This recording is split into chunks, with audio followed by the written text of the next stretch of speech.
But in Chile, where their ideas were being implemented within the context of a military dictatorship, the opposite was true. Many in Latin America saw a direct connection between the economic shocks that impoverished millions of people and the epidemic of torture inflicted on those who believed in a different kind of society. One of those was Orlando Letelier. Letelier had been Allende's ambassador in Washington. He spent a year in one of Pinochet's prisons before being exiled back to America.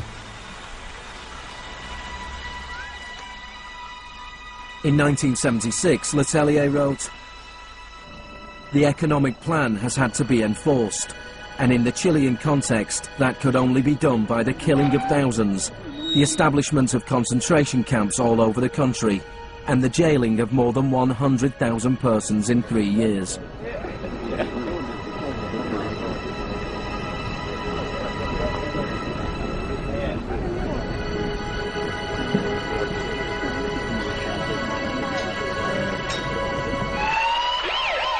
Less than a month later, Letelier was killed by a car bomb. Good evening. A powerful bomb today tore through a car as it was driving along Washington's usually quiet Embassy Row.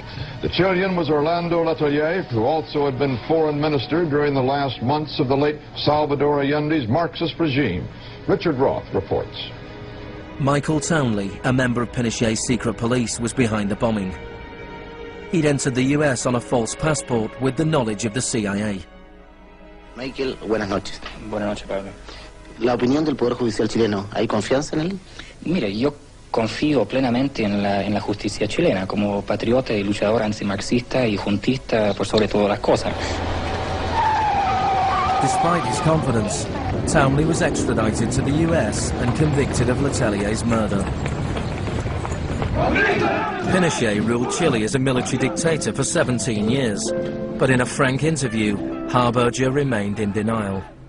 You cannot have a repressive government for long within a genuinely free economic system. In the same year as Orlando Letelier's murder, Milton Friedman was awarded the Nobel Prize for Economics. You know, you people have such a distorted idea of what went on. Let me tell you some facts. Number one, I was offered 2 honorary degrees by universities in Chile before I went down. I refused to take them because those universities were being supported in part by public funds, and I did not want to appear in any way to provide